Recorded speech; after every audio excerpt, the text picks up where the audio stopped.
Mandela effect is basically shifts in this reality with physical matter and other things. Physical matter we'll start with physical matter is actually changed and retroactively all the way in the past.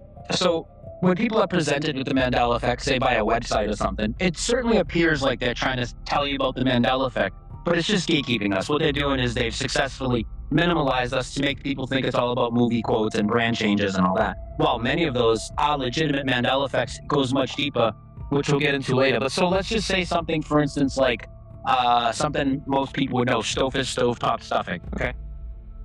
Stovetop stuffing has now never existed in this reality. It's a Mandela effect. In this reality, it's always been craft. Okay? So anybody that's watching this, if you remember stovetop stuffing, what I'm telling you is this is not a brand change. I'm telling you, even if you had a box that's been in your basement for 20 years, if you go look at it now, it's going to be craft, not Stouffer's. Also with Mandela effects, what will happen is when people want to say that this isn't happening, they will always say the same thing to start with. They'll say, well, companies and logos and brands can change names, Bryan. Absolutely. I mean, that happens all the time. Of course they can. But the stuff that I present are not company logos and brand changes.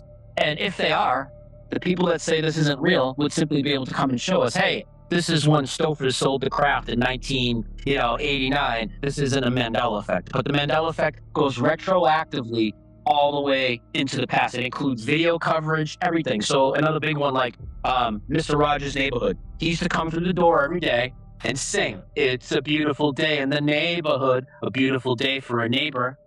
That's not what he says now. Never has in this reality. Now, some people watching this, if you haven't heard this, you're going to be like, what do you mean? He always sang, "It's a beautiful day in the neighborhood." I sang it myself. There's endless parodies of it. Everybody knows that's what it is. You should go check that footage. And it doesn't matter how old it is. It's not about new episodes uploaded online where people can manipulate it online. If you have VHS tapes of Mr. Rogers' Neighborhood, which I assure you some people would have, just check them for me. He's going to come through the door and say, "It's a beautiful day in this neighborhood." Retroactive changes to reality is basically what it is. And when it happens, official versions of just about almost every official version of something will change. Like, let's just say I give you a song change. Like, here's one. Jewel, "Who Will Save Your Soul?" Who will save your soul? Many people familiar with that. If you listen to that now, she's going to tell you, "Who will save your souls?" Plural. Even though the title's still soul, singular, the actual lyrics coming out of her mouth have changed on the official album, the official video. If you have the official album, pop it in. But the residue, what we call residue of the Mandela effect, physical evidence left over, one example would be the parodies, the cover songs. Go and listen to everybody doing cover songs of Jewel. Everybody says, "Who will save your soul?" Nobody's singing souls. Now, eventually, in a few years, they will, because that's the current reality. Yeah, always been that way. So anything that I tell you is a Mandela effect, you're still going to want to think, okay, well, it changed at a certain time, and you'll never find evidence of that. No, it's always been this way. Just like you talked about the spelling of turmeric. There's a whole ton of spelling changes. One of the biggest ones is dilemma. So dilemma for so many people was D-I-L-E-M-N-A. Now, if you're not familiar with this, anybody that's listening, okay, dilemma now in this reality has always been spelled D-I-L-E-M-M-A, no silent N. Yet millions of people around the world not only are supposedly misremembering the same word, spelling it wrong, they're also inserting a silent N in a word where it doesn't belong at all. And not only that, people have anchor memories around this. Like, how can you debunk people's anchor memories and say that this isn't something happening? So many people remember intentionally mispronouncing the word dilemma as dilemma so they would know how to spell it in school.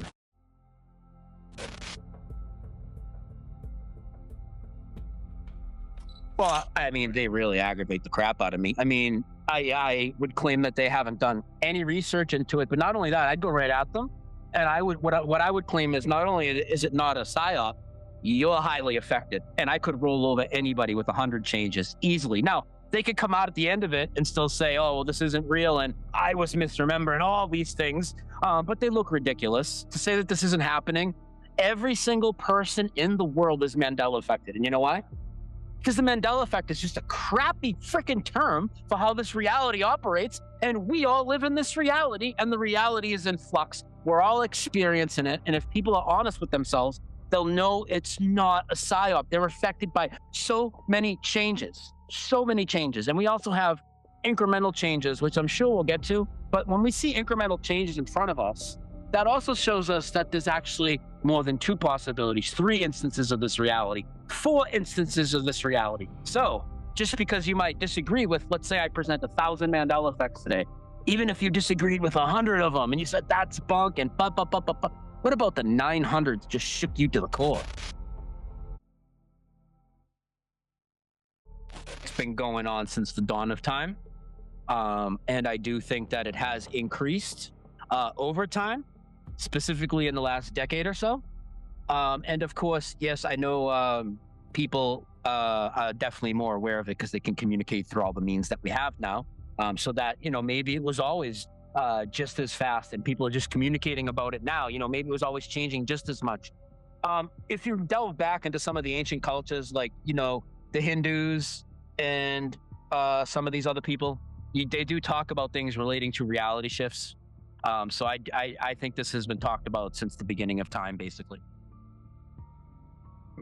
Most of this is probably coming from the creator itself, but what if we have a part in it and it's kind of like a mass consciousness thing? And that would make a lot of sense of all the things you just said, with more people and all coming together type of thing. Because what if it's our consciousness that's altering some of it, because some of the things that are the most observed are what are indeed changing. Now, I know that skeptics would say, well, that's just because you guys are noticing it because they're the most popular things.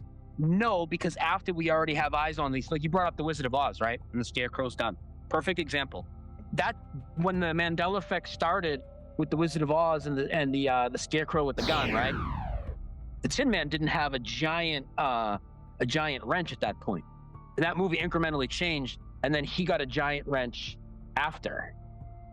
So we had eyes on this. We're watching these things as they change. Does our observations of things as a mass group of people have an effect on it? It may. I mean, look at the King James Bible. King James Bible is obviously the Bible that's having the most changes and having the changes first in many cases. Why is that? Well, I always speculated it's because it's the most observed. Why is Star Wars have so many changes in it?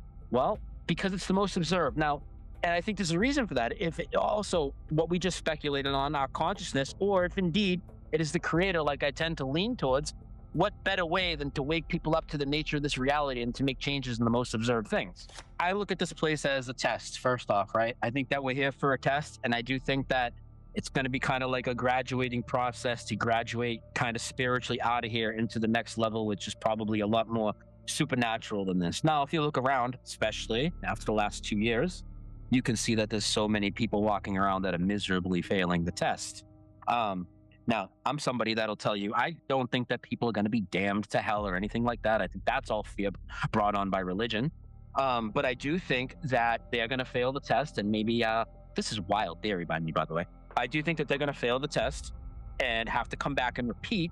And what if one of the functions of the Mandela effect is like, let's say there's all these big lion and lamb and body changes and all that.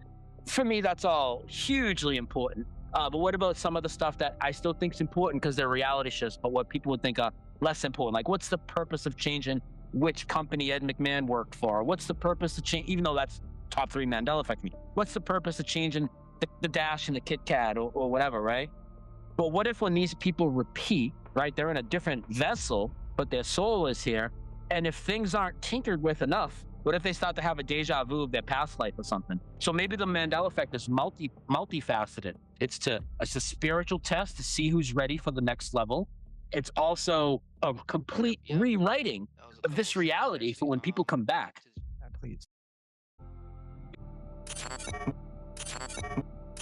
Well, I think whoever created this place, whether people want to call it God or whatever their, faith has them name, whatever the creative force is that created the earth, I believe my take is God created the green earth that we walk on, nature. He gave us everything plentiful that we need, even though we've been tricked to think that this is scarce and that is scarce and there's no land and all these lies that they give us to mentally enslave us. But I believe that the devil, basically, or the bad side, or the opposing force, came in with all the physical matrix, all the deception and everything on top of that. And I think that God is supernaturally altering a lot of this. And he's actually, a lot of the things that have changed seem to be exposing a lot of the fraud as well. You know, like all these agencies involved with the current PSYOP have their names Mandela affected. This changes in 9/11. This changes in that thing in Connecticut. This changes within NASA. I mean, this changes in a lot of things that are lies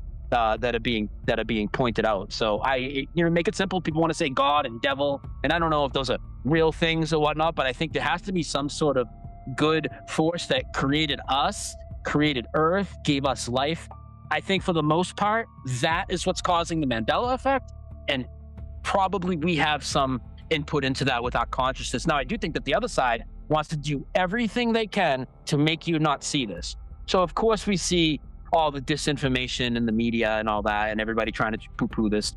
Unfortunately, a lot of the so-called, truth movement and whatnot, a lot of them have turned a blind eye to this, and they believe the stuff that science says, or they believe that, reality can't change. We must just be misremembering. And that's what really frustrates me, because like some of the topics we talked about in the beginning that maybe we'll get to, what I have learned is to not trust what I'm told, trust what I've observed, trust what I've experienced, right? Trust my senses. Well, my memory is a big part of that, as well as my anchor memories and all these things. I'm not throwing that out because science says we're misremembering on a mass scale. It's completely ridiculous. And they never address the residue in these articles. They never address the piles and piles and piles of physical evidence we have for every Mandela effect. And in fact, in many cases, what we remember, the Mandela effect community, if you will, has a lot more evidence of being the reality than actually what is the reality now. Like, go around and look for stained glass windows on churches or songs named after the wolf and the lamb. You're not going to find any. Eventually, and I mean, you only say you won't find any. Very, very, very, very little. In several years, there'll be more. But look for lion and the lamb, right? Everywhere. It's everywhere. I mean, it's like this. Same thing with Ed McMahon. In this reality, Ed McMahon never worked for Publishers Clearinghouse. They say he's always worked for American Family Publishing. Well, damn near every parody of Ed McMahon, they're talking about Publishers Clearinghouse and never American Family Publishing on all these different sitcoms and everywhere else. And, that's a huge one for me. He's from my hometown. He definitely worked for Publishers Clearinghouse. Now, here's the trick that gets played on people. Well, he worked for American Family Publishing. You have the two companies mixed up. Okay, that's what they're going to tell you. And that's what this current reality says. Like, you can go back, you can look at old videos of him with American Family Publishing now. Right? But here's the thing. Why do you have an image in your brain of Ed McMahon going to people's doors with a giant check and balloons? Because in this reality, he didn't do that for American Family Publishing either. He's never done it. He's never gone door to door. But you have that memory. Are you going to throw that memory away because some articles online or science tells you you're all misremembering and it's always been American Family Publishing? Nothing's happening? This has been a Pinguinati production. If you'd like to support the channel, links are in the description.